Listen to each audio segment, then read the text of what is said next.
morning, everybody. I'm Mallory Smythe, and this is your Monday morning, where we at Endow seek to feed your feminine genius by providing just a small dive into the history, tradition, and story of our Catholic faith. And so we are now in the heart of Lent, and we are headed towards Palm Sunday and Holy Week, and then Easter, where we will celebrate and dive deeply into the suffering, death, and resurrection of Jesus Christ, the very thing that unites us as Christians.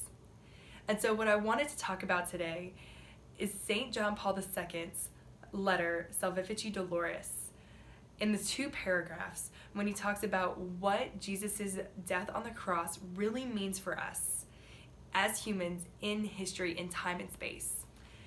And so to start, he says, by his salvific work, the only begotten Son liberates man from sin and death. This is what we've been told as children, right? That Jesus redeemed us on the cross. But he goes further. He says, Christ in his cross and resurrection does not abolish temporal suffering from human life, nor free from suffering the whole historical dimension of human existence. It nevertheless throws a new light upon this suffering, the light of salvation. And he's saying that sin and suffering and death no longer have the last word over us. He says this truth radically changes the picture of human history and his earthly situation, in spite of the sin that took root in this history, both as an original inheritance and as the sin of the world and the sum of personal sins. God the Father has loved the only begotten Son. He gives this Son that he may strike at the very root of human evil, and thus draw close in a salvific way to the whole world of suffering in which man shares. So first, the original inheritance, our sin. What is that inheritance? St. Paul tells us that it's death, right? Through sin, death entered the world. When we sin, which means really just to act out of the order of God or act in disobedience to God, death enters into that situation.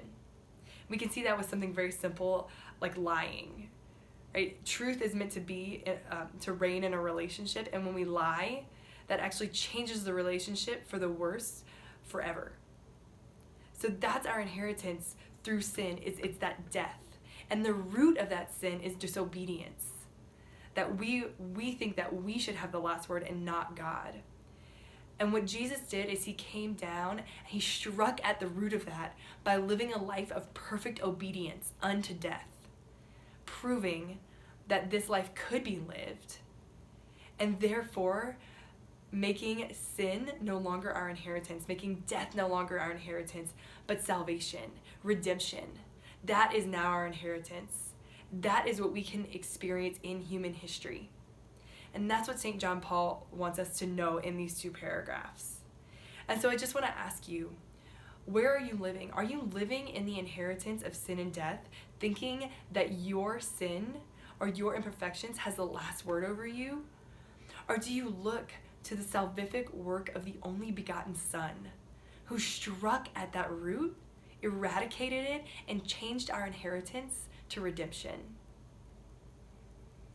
I want you to live there as we walk in to celebrate what the Lord did for us. You can always look at our studies, especially this one, Salvifici Doloris, at www.endowgroups.org. You can connect with us at Endow Groups on Facebook and Instagram, and connect with me at Mallory Smythe. Thank you and have a great Monday.